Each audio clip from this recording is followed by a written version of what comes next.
Bonjour à tous et bienvenue dans la suite de cette série de tutoriels consacrée à la personnalisation de Reaper.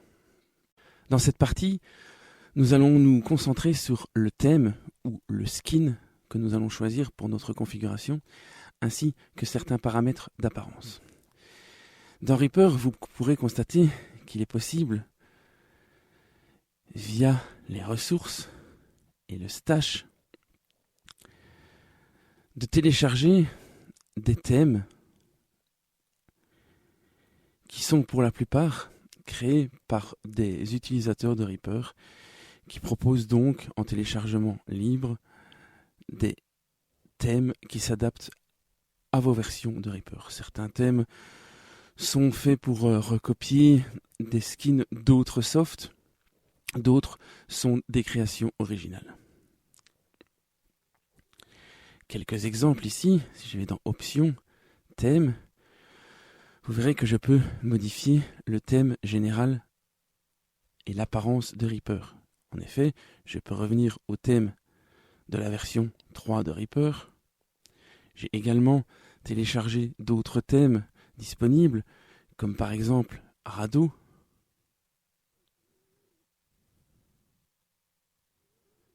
Reaborn,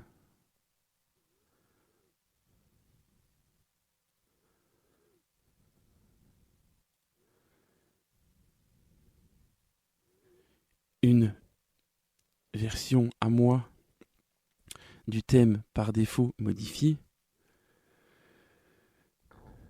également le thème impérial que j'ai également modifié. Vous constatez d'ailleurs qu'il ne s'adapte pas forcément à toute situation.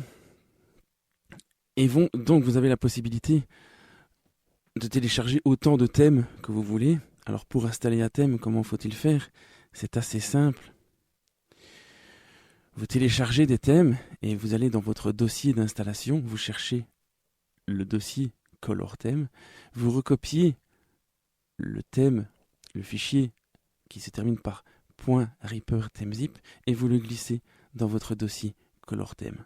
Ce faisant, vous avez alors la possibilité de choisir votre thème via la fonction thème défaut ou alors via la fenêtre de screen set dans l'onglet layout. Vous avez la possibilité donc de choisir votre thème ici. Le skin de Reaper est vraiment une histoire de goût. Mais parmi les myriades de thèmes qu'il y a à choisir, je vous conseille de ne pas forcément vous concentrer sur les plus jolis ou les plus haute définition. En effet, certains thèmes sont vraiment très très beaux à l'œil, comme par exemple le Reaperial, mais comme vous pouvez le constater, ceci ne s'adapte pas toujours à certaines situations et certaines ergonomies de travail. En effet, si vous choisissez par exemple le thème ou un thème dérivé d'Imperial, vous constatez que vous ne pouvez pas l'utiliser avec un mixeur qui se trouve dans le Docker. Il faut impérativement l'utiliser avec un mixeur plein écran, donc soit qui recouvre votre écran principal, ou alors placé sur un deuxième écran pour qu'il soit utilisable. Et également, ce thème n'est adaptable que pour des écrans ayant une résolution verticale de minimum 1080 pixels. Et donc, en dehors de l'aspect esthétique, il faut penser également à l'aspect ergonomique. Si vous choisissez un thème, il faut donc qu'il s'adapte avant tout à votre façon de travailler. Quels sont les points à prendre en compte et à considérer lorsque vous choisissez un thème? Personnellement, j'aime déjà choisir les thèmes qui me proposent la plupart des boutons disponibles de base sur donc toutes les fonctions possibles via le TCP ou le MCP, donc le mixeur que je vais remettre dans le Docker. Constatez que, par exemple, sur le thème par défaut, lorsque j'arme la piste, Reaper me propose d'accéder à la chaîne d'inputFX, une fonction relativement pratique. Constatez aussi que ce thème me propose des faders sur le TCP ainsi que sur le MCP. Certains thèmes ne propose pas forcément tous les boutons existants de base sur la version de Reaper. Il est donc impératif de considérer votre choix en fonction. Un autre point important est celui des layouts. En effet, dans Reaper, vous pouvez choisir de modifier le layout de façon globale. Exemple, ici, je peux choisir parmi tous les layouts proposés, et vous constatez alors que je peux afficher mon mixeur de la façon que je le souhaite, choisir donc le skin pour chacune des pistes. Pareil pour le TCP. Et si on peut se permettre de choisir un layout global, il est aussi possible de modifier les layouts pour chacune des pistes. Exemple ici pour la piste numéro 2, je choisis ce layout pour le TCP et ce layout particulier pour le MCP. Vous voyez ici que j'ai un fader mauve, contrairement à cette piste qui contient un fader noir. Et ces layouts pourront être utiles, nous verrons au fur et à mesure de cette personnalisation, qu'il est possible de relier certaines actions à certains layouts.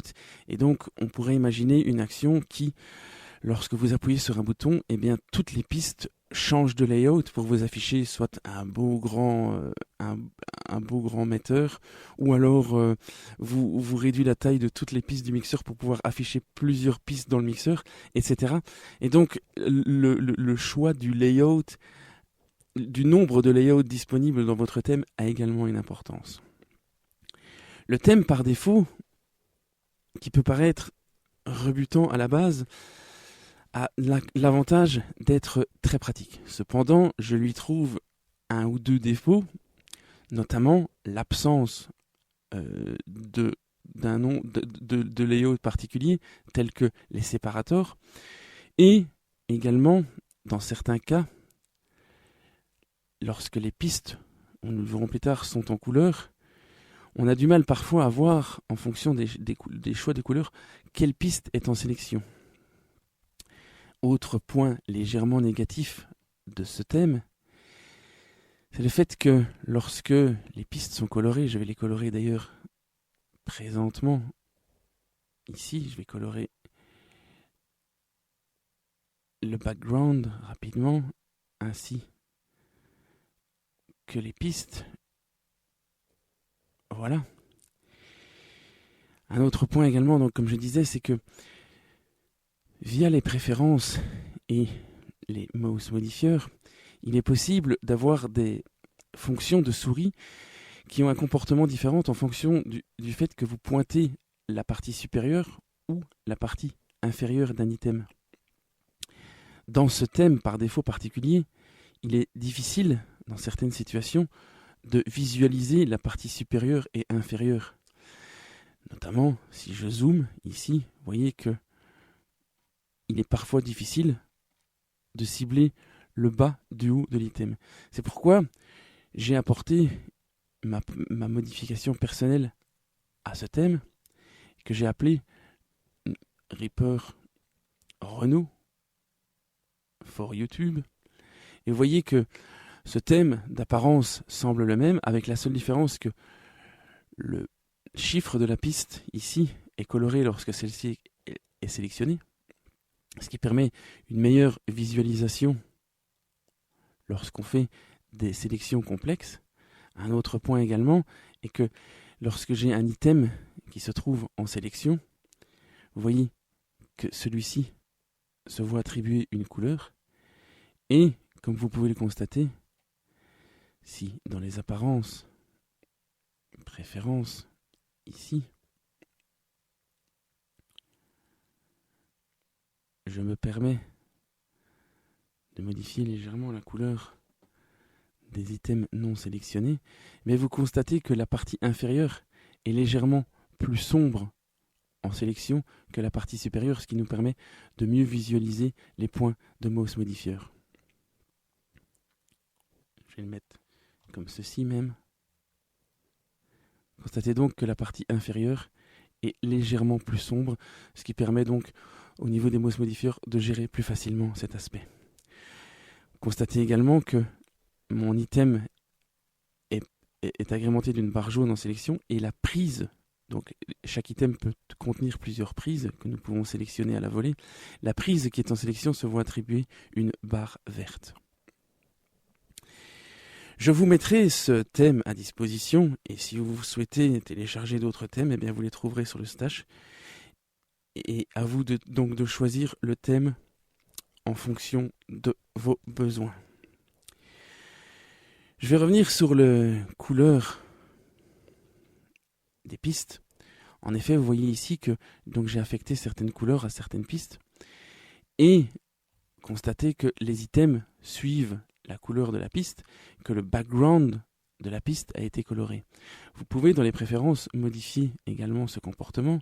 D'abord, pour les pistes, ici dans le Track Control Panel, vous avez la possibilité de colorer uniquement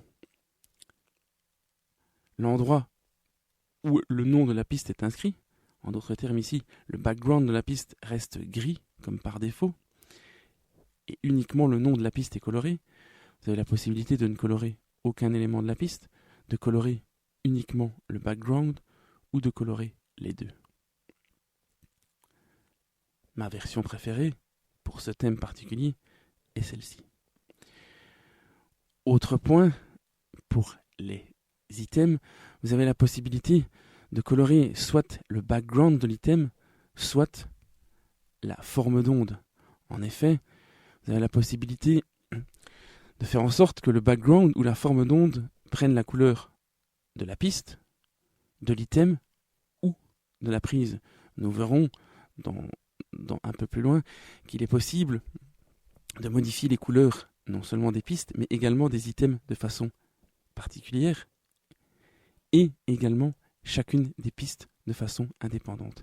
Et donc, vous avez la possibilité de demander à vos items de se colorer en fonction de la prise, de l'item ou de la piste. Si vous avez plusieurs cases cochées, comme c'est ici présentement le cas, eh bien vous constaterez que ce qui prévalue toujours, c'est donc la couleur de la piste, ensuite la couleur de l'item, ensuite la couleur de la prise, la couleur de l'item, et ensuite la couleur de la piste. Personnellement, j'aime configurer ce point particulier comme ceci. Vous avez possibilité aussi également de choisir la force avec laquelle la teinte de l'item s'applique à vos items pour la version sélectionnée et pour la version non sélectionnée. Si par exemple ici je mets 1 et ici 4, constaterez alors que les items non sélectionnés sont particulièrement fort colorés et lorsque je mets un item en sélection, la coloration est moins évidente. Vous pouvez bien sûr mettre le même chiffre dans les deux cas et dans ce cas, un item, qu'il soit sélectionné ou non, reste en pleine couleur. Avec ce thème en particulier et donc la séparation entre le dessus et le dessous, j'aime utiliser un settings de 2 et 3 qui me permet donc de visualiser une légère différence entre le dessus et le dessous de l'item. Un autre point également que vous pouvez paramétrer, c'est le nombre de pixels qui se situe entre les pistes adjacentes. En effet, ici, si je réduis la taille des pistes, constatez qu'il y a un léger trou qui se fait entre chaque item. Si je modifie ici le nombre de pixels, constatez que j'ai plus d'espace entre les items. À vous donc de trouver la valeur qui correspond le mieux à vos attentes. Autre point également, si je groupe ces pistes, il est donc possible dans Reaper de grouper des pistes, en tout cas de grouper les faders et certains boutons des pistes. Donc si je vais ici dans Track Grouping Parameters, si j'affecte la piste 2 et 3 au volume, en groupe 1, constatez alors ici que le volume de la piste 1 et 2 sont définitivement groupés ensemble. Et Reaper vous affiche que ces deux pistes sont groupés au niveau du volume via une petite bande rouge. Vous avez la possibilité de choisir entre ruban, qui vous amène alors des petits points autour des paramètres qui sont liés, ou alors, comme précédemment, une ligne. Vous pouvez choisir également de ne pas afficher le groupement de pistes, même si celles-ci sont toujours groupées.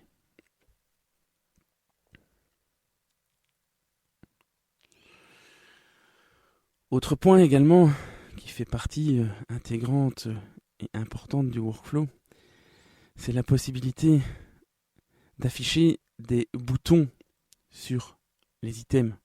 En effet, ici, vous constatez que dans Media Item Button, j'ai certaines cases qui sont cochées. Ce qui veut dire que, exemple, si j'ouvre ici mon FX Browser et que j'applique une EQ à cet item en particulier, un bouton s'affiche me mentionnant qu'un effet est présent sur cette piste. Si je retire l'effet de l'item, constatez que le bouton a disparu. Tout simplement parce que dans cette case, la seule case qui est cochée, c'est la présence des fixes. L'absence des fixes n'est pas cochée. Si je coche cette case, j'ai alors un bouton qui apparaît ici, FX, qui me permet donc d'accéder à la chaîne d'effets de l'item ou à la chaîne d'effets de la prise. Pour avoir la même logique pour le mute des items, si vous cochez uniquement cette case, le bouton mute ne va s'afficher sur l'item uniquement si cet item est muté. En cochant la case unmute, vous avez la possibilité alors ici de pouvoir muter et démuter un item par simple bouton. Pareil pour le blocage ou le verrouillage. Vous avez alors maintenant la possibilité d'afficher le bouton de lock de l'item. Vous voyez qu'ici l'item est locké, je ne peux plus le manipuler et je peux le délocker par simple pression sur le petit icône. Pareil pour les notes. Ici, vous avez un nouveau bouton qui vous permet de prendre des notes sur les items. Vous pouvez choisir d'afficher un bouton d'accès aux propriétés. Constatez que si je choisis celui-ci, je ne peux pas accéder à l'option Resample Only. En effet, Resample Only voudrait dire que le bouton d'accès aux propriétés de l'item n'est affiché que lorsque l'item est resamplé. Je veux pouvoir y accéder en tout temps. Et donc, je vais cocher la case Properties, ce qui me donne un petit i qui me permet donc d'afficher facilement les propriétés de l'item. Idem pour la fonction de groupe. Vous pourrez constater ici qu'il est possible dans Reaper de grouper certains items. Vous voyez ici que je viens de grouper ces deux items, et donc si j'applique une manipulation d'ordre d'édition à un item, l'autre item suit le mouvement. Tout ceci simplement parce que l'item est groupé. Constatez ici qu'un icône apparaît lorsque les items sont groupés. Si je décoche l'icône, je n'ai plus la mention de groupement, mais mon item reste groupé malgré tout. J'aime avoir l'affichage de groupement sur les items groupés, tout simplement parce que d'un point de vue visuel, c'est beaucoup plus simple. Et en plus, si je veux dégrouper momentanément un item, il me suffit alors de cocher sur l'icône et l'item est alors dégroupé. Autre petit dernier point qui fait partie de l'apparence générale, constatez ici que vous avez une mention Adjust Media Item Volume by Dragging, ce qui se traduit par ajuster le volume de l'item en glissant soit le bord supérieur de du média item, soit un bouton de volume. En effet, il est possible dans Reaper donc de modifier le volume des items. Donc, vous voyez ici, j'attrape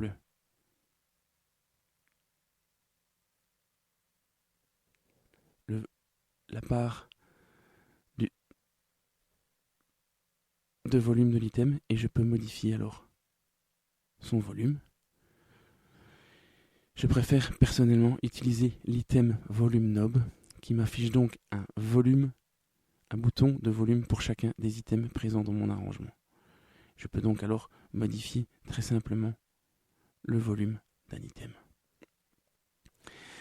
Voilà, un très rapide tour d'horizon sur les possibilités de customisation de Reaper en termes d'apparence. Autre dernier point rapide, pourquoi aussi les layouts supplémentaires dans ce thème particulier que j'ai choisi, donc qui est le Reaper Renault, donc un dérivé du Défaut 4. Eh bien, grâce à ce thème, j'ai la possibilité d'avoir des layouts supplémentaires, comme par exemple l'Empty Spaces, qui vous affiche la piste comme ceci. Alors, quel peut être l'intérêt d'avoir une piste comme ça? Bien, ça me permet de créer des séparations dans mon arrangement et dans le même ordre d'idées. Si j'ouvre le mixeur, constatez donc que ma piste 2, qui a l'état de séparateur ici, se retrouve à l'état normal dans mon mixeur. Et bien, je peux très bien également dans le mixeur choisir de lui affecter un layout empty space. Et j'ai donc ici la possibilité, en créant des pistes factices, de créer des séparations dans mon mixeur et dans mon TCP. Ce qui, d'un point de vue visuel, sur des grosses sessions, peut être intéressant. Voilà, merci pour votre attention. J'espère que ce tutoriel vous aura éclairci certains points d'ombre sur la customisation de l'apparence de Reaper. Merci pour votre attention et je vous retrouve dans la prochaine vidéo.